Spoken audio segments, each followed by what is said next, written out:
Hello and welcome back to the JW Thoughts channel. My name is Wally and today we are taking a look at the governing body update number 8. This will be the final one for 2024, and now let's hear about what's going on with their big construction project in Ramapo. We are thrilled that final permission for the Ramapo project has been approved by the Town Planning Board. This is what the site looks like now.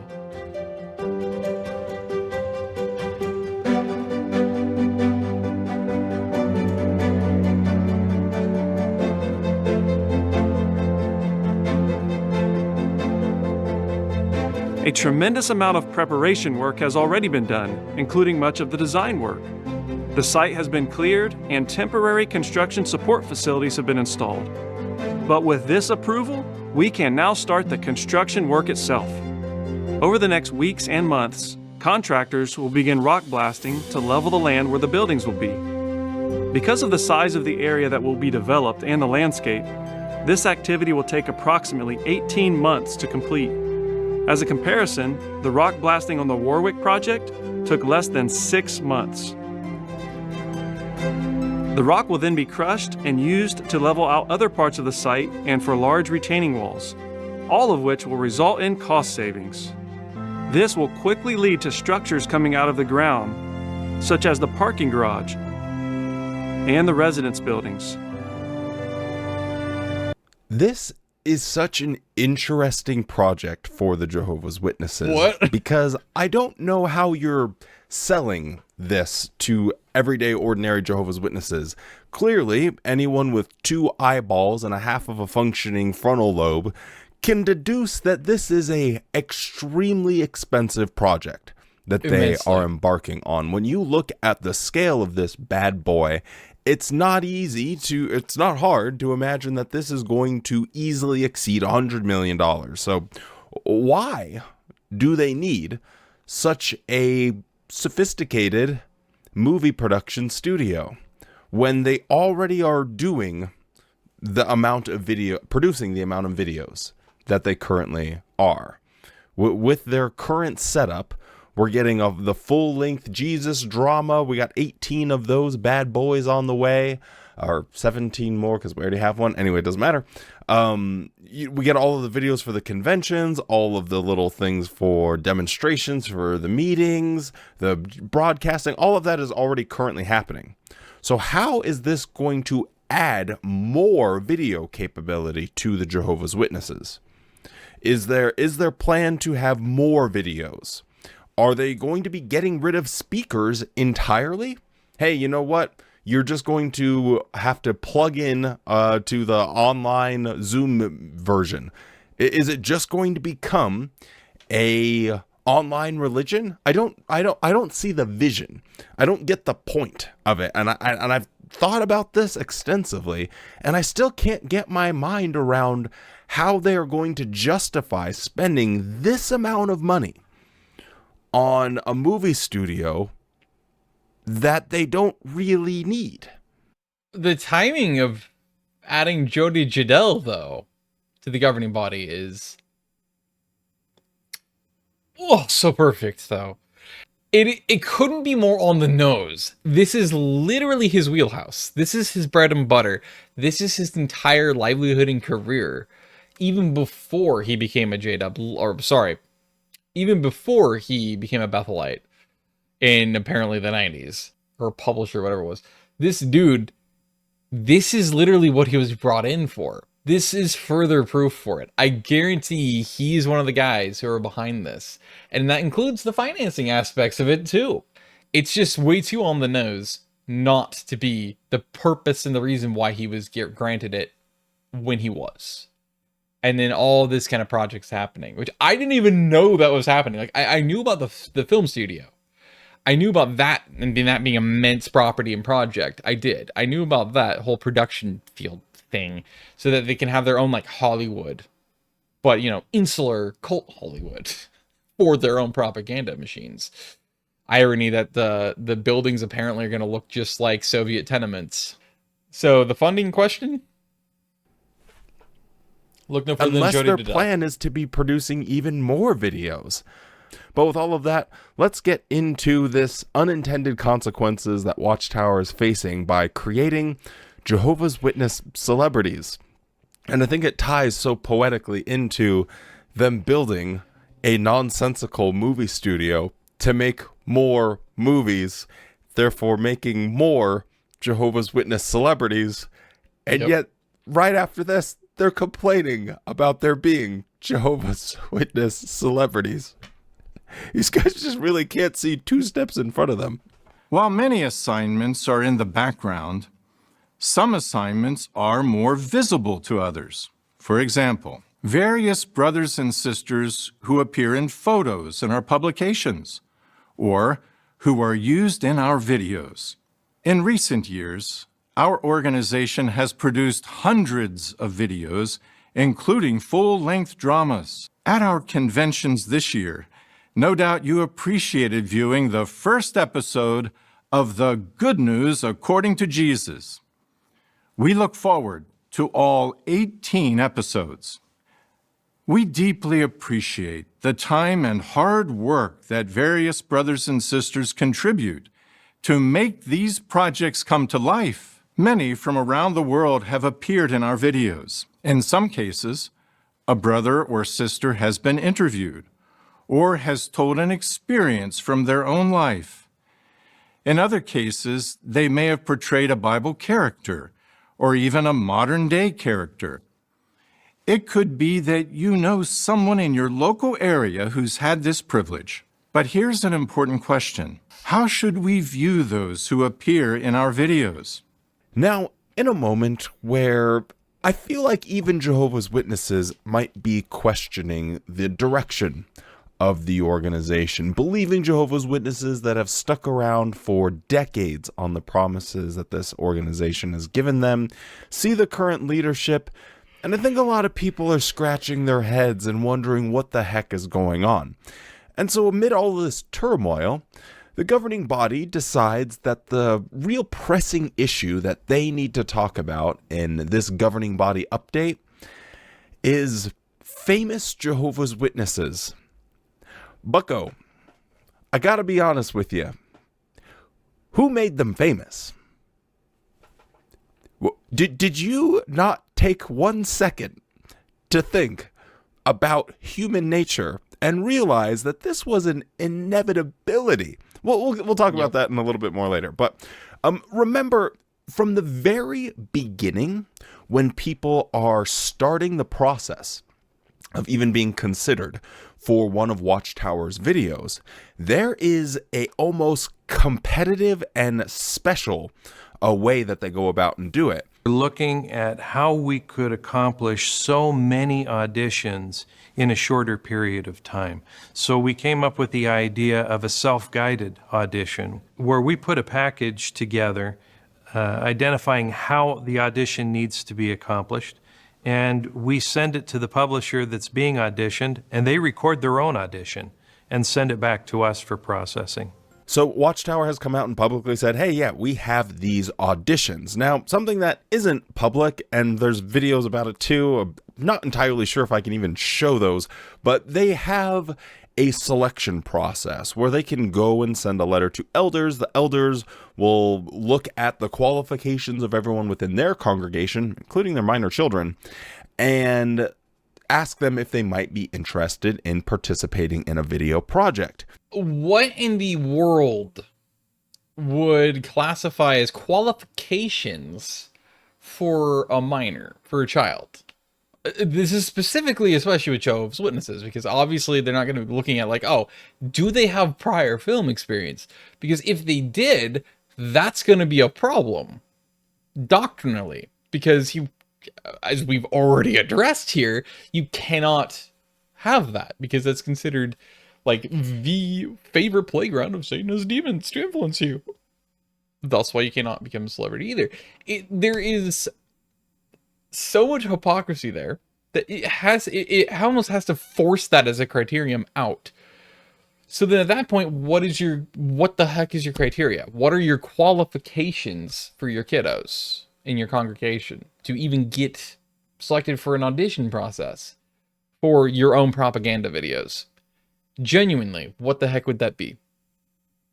The only thing I can think of is they have to be and or look a very specific and certain age, and they are literally looking at skin tones, ethnicities, and skin color, facial features, things like that, to be specific to like, oh, we only want this character to be black, so it has to be a black kid, but they have to have these features in their face, and this shape of head, and this body type, or whatever else. You have to consider that as a possibility, because otherwise there's zero qualifications. I doubt they're going like, well, one of the qualifications is actually how good academically are they doing? Are they getting a lot of F's and F's through C's on their grades in grade school? Well, then they're not qualified. They have to be at least showing dedication also to their academic studies by getting at least B's in every category. Maybe a C here or there, but it's gotta be there. Obviously not. That's not gonna be the case either. I'm sure they'd love people to think so, but then again, that's another contradiction that they're feeding to their own people and their own members, because again, you cannot go into higher education, quote unquote, so you can't go into furthering your education, so to speak, whether it's even a trade school, let alone if it's a community college, a full-scale college, a full-scale university. It doesn't matter. You're not allowed to do that as a witness. If you do, you might get reprimanded. In fact, you might even get disfellowshipped. Genuinely. Because that is considered also too satanically influenced, aka too worldly. So you're not allowed to do that either. They very much, especially nowadays more than ever, are aggressively pushing against that. So, obviously it can't be academics. What is, I've noticed to most people this is like the least important thing, but I'm genuinely curious about these kind of more smaller details that people would glance over and think, I don't care about that, that's not important. That's why I think they are important to address, because it's to investigate, because like, what the fuck do they mean by qualifications for kids? Because I feel like it can only be what I already mentioned, is it's literally like, technically in a way, they're ethnically and racially gonna have to discriminate so that they can get the right look for the to match the character that they want to portray or whatever. And obviously, I'm sure some of it's also going to be weight. I'm sure they don't want people with scars from surgeries. I'm sure they don't want people with a lot of stretch marks. I'm sure they don't want people who are obese, because that's not good for human psychology in terms of media, unfortunately, because that's how we're programmed by modern media. And even media from 1900 flat. They had a very specific look that you had to have. And if you did not have that, you had too many imperfections, get the fuck out. Right? And so I know they're not dumb enough to be like, no, we're not going to incorporate that. Of course they are. In fact, look throughout the history of these big dramas and these big productions they've done. Think about it. Have you really ever seen anybody obese? Have you ever seen anybody with a lot of stretch marks? Have you ever seen anybody with a lot of scars? Have you ever seen anybody with imperfections? Like, very noticeable and lots of imperfections. No, you really haven't. In fact, they are very heavily made up, you know, all the makeup they do. You can tell the lighting's specific, the angles are specific. They are trying to get a very, very heavily manicured exact look, which is 100% Hollywood. Bollywood, Mollywood, doesn't matter. Big production. Which is ironic again, because they're literally, it proves they are genuinely trying to mimic Hollywood, but make their own version of it with this property. Which was obvious from the beginning. I feel like that makes it more obvious. Again, you just use history and experience to be able to inform you of what to expect, because it's also human nature. You know what to expect every time without fail when you do that. Is interested and they meet all of the qualifications, they will be presented with this video of a governing body helper literally telling them that they have been selected for a special privilege, a special service. So, just put on your old thinking caps here, just because somehow Watchtower hasn't figured this out, but I guess I'll explain it. If you are someone that has been personally selected by your circuit overseer or your elders, hey man, feeling pretty good. I'm feeling pretty special. well, there's going to be some other people, so we're going to need you to send in some tapes for the audition Competition. process, and we'll know, who's our final selection. Okay, so there's going to be other people involved in this selection. Okay, well, that's fine. Boom, you get selected. Oh, wow. I was the best of all of the auditions, which is true because you have to select the best. They don't just go out. This is what I'm trying to say. They don't go out and say, hey, you, Todd Aiken, you're going to be the next Jesus. That's your new assignment. Deal with it, Buster. No, they go out and select based off of people's talents. And so if you're selecting based off of people's talents, and you also tell them that there's an audition process in which they are better than other people, are you surprised, even in the slightest, that they're like, oh man, I'm the man, I get to play Jesus. And now Todd Aiken is riding on cloud 9. Mm-hmm. Watchtower has created this problem by their organizational handling of it, because there was an alternative available to them, and that was just hiring actors. You could have hired them and avoided all of this. Watchtower, those old goats, cheap as all hell, they decided, no, we don't want to pay. Man, you got to pay the actors, you got to pay them for their time and for housing them and food and blah blah blah, the divas. Why don't we just get some free work by volunteers? Oh, and by the way, the people that do this, they're not receiving compensation. Nope. So they have to figure out I believe they even have to pay for their own flights to the location. Don't quote me on that. I'm not 100% sure. But yeah, it's not like they're getting a lucrative Hollywood deal here that they're signing. It is costing them something. And so why would someone want to do that? I don't know, because they think, how cool would it be to be a famous Jehovah's Witness? Those who appear in theocratic videos are dedicated, humble servants of Jehovah. They don't seek fame or glory for themselves. Quite the opposite. They want the glory to go to Jehovah. Thankfully, the majority of our brotherhood maintains this proper perspective. Nevertheless, there's a caution for us as viewers. We must avoid transferring our admiration for the biblical characters to the brothers and sisters who portray them on screen. Instead, we imitate the faith of the men and women recorded in God's Word.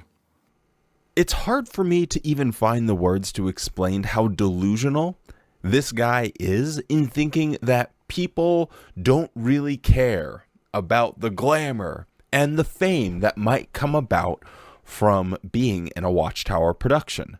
They are absolutely doing it for the reason of being noticed. Watchtower, if you don't believe me, you could do this experiment super easily. You could have people apply for roles on your next upcoming video project. Now, look at how many applications you have for people doing forward-facing jobs. Don't make it generic, but specific applications filled out. For people that will be on camera versus the people that will be behind camera, the people that will be sweeping up the confetti, the people that will be cleaning the outhouses. You're going to have thousands and thousands of people applying to be on camera, and you'll have a handful of people applying to do stuff off camera.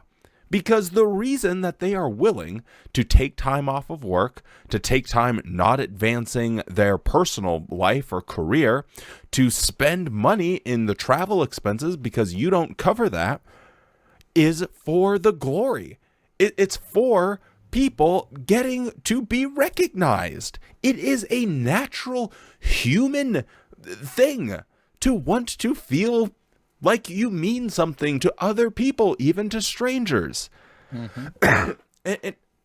You can look at the world and deduce this yourself, because everyone has become a performing artist all the time. They can be cooking, they can be taking a hike, talking and singing with their kids. It doesn't matter what it is. People are taking videos and uploading it on social media all the time of everything they're doing. Always. Non-stop. It's almost like an obsession where you can't do something, you can't go somewhere, you can't experience something without recording it and uploading it for other people to see. Have you been to a concert lately? In the whole concert, you just have thousands of people all recording on their phone, not experience it, because everyone wants to be performing things for other people, all for the tiny little squeeze of dopamine that they can get out of their brains.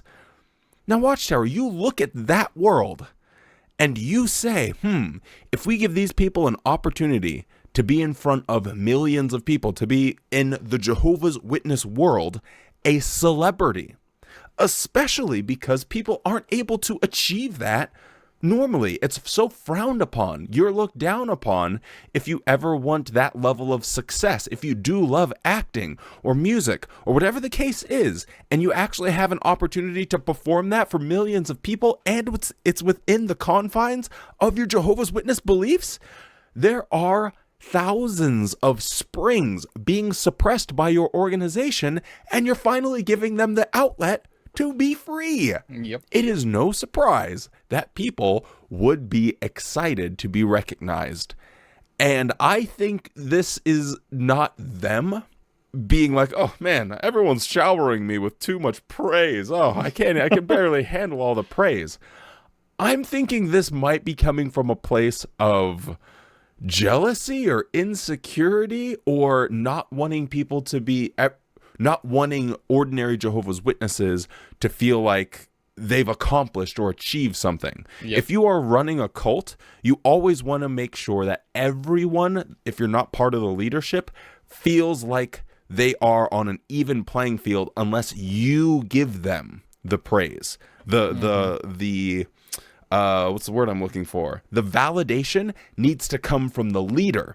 And if it's coming from other people around them, they might experience what the normal world looks like, where other people can validate you and say you did a good job. And you get that from not the leader.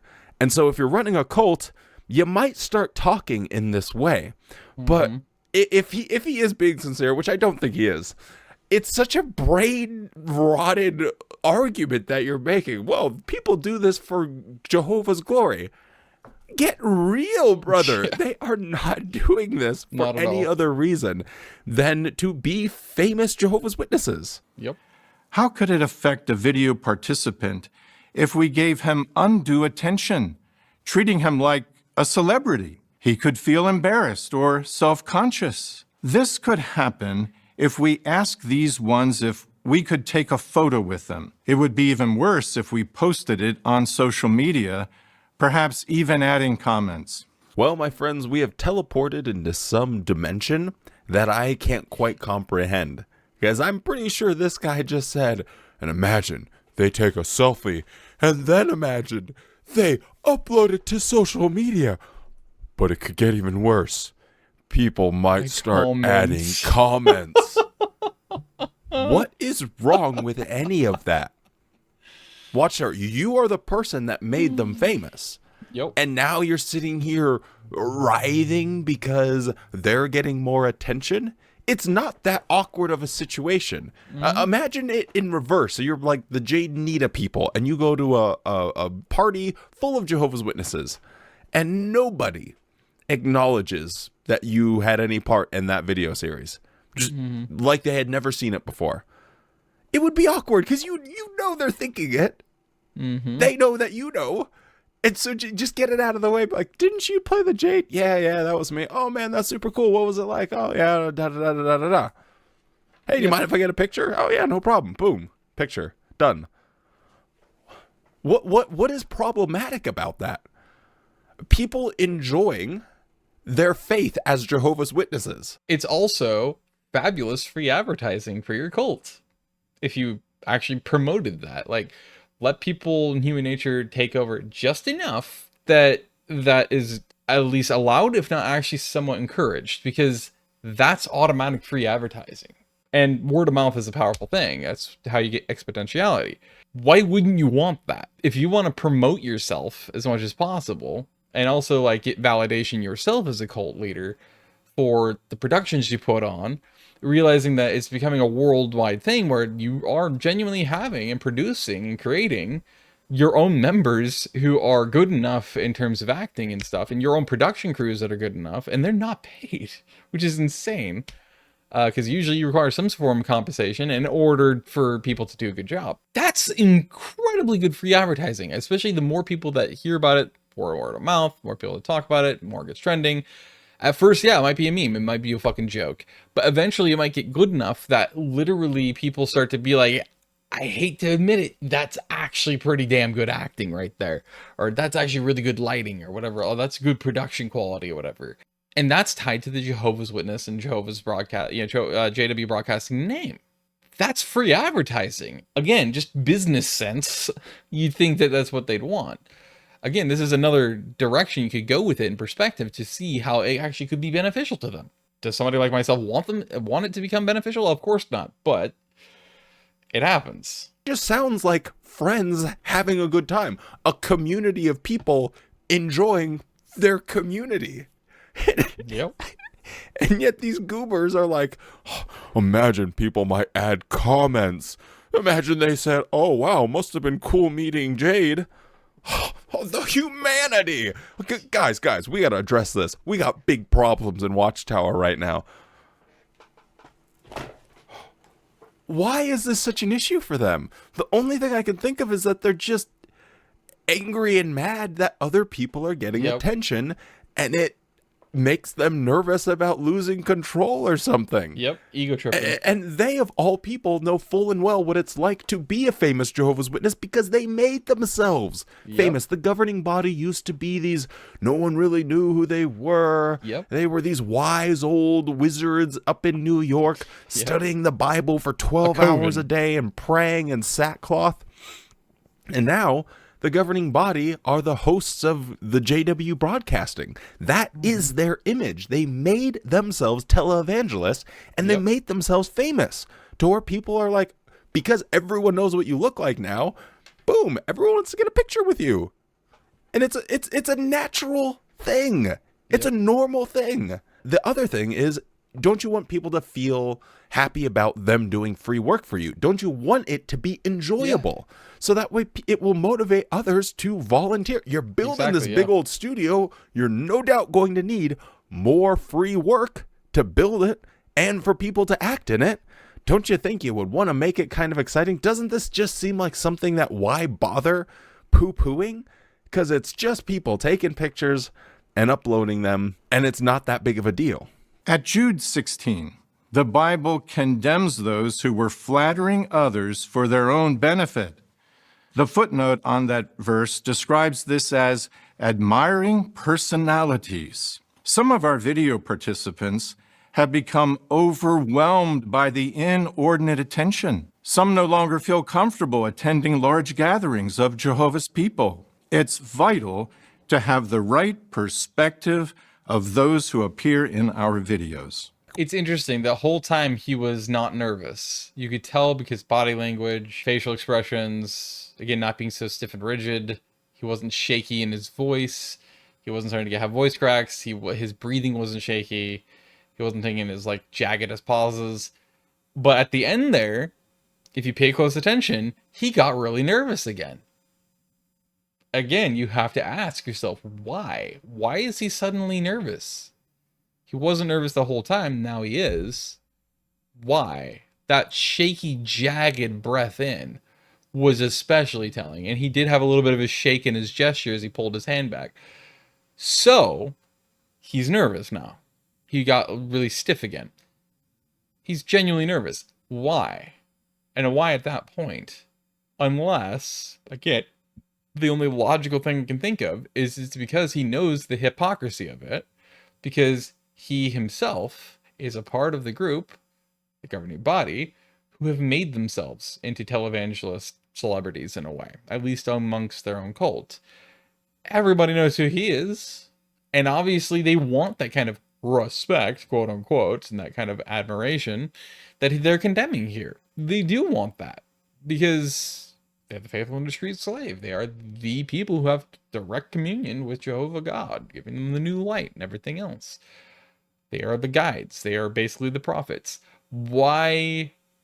So why is he nervous unless maybe that's exactly it? Is again, he acknowledges and he knows it to himself that this is so hypocritical and that this is basically me saying and that I don't want that for myself. Maybe he's nervous about the fact he knows that there are going to be some that are going to really hear this, see this, and immediately be like, well, that's a contradiction. What the fuck's with that? So what, do you not want us to keep doing how we treated you guys? Of course you don't. That might force them to go in PMO, if not actually leave. That they can't risk. And so I'm genuinely curious if that's why he keeps doing that. Because it does add up to the last video I did. He's doing it again, but he's doing it at that pivotal point, which suggests that I was right in that prior video. He's getting nervous because of the contradictions, and he knows that people are, there's certain ones of them that are not indoctrinated enough, or they're starting to break free of their chains, basically, of the cult, that they're starting to question things, they're starting to be rational, they're starting to think, and they're starting to realize shit ain't adding up.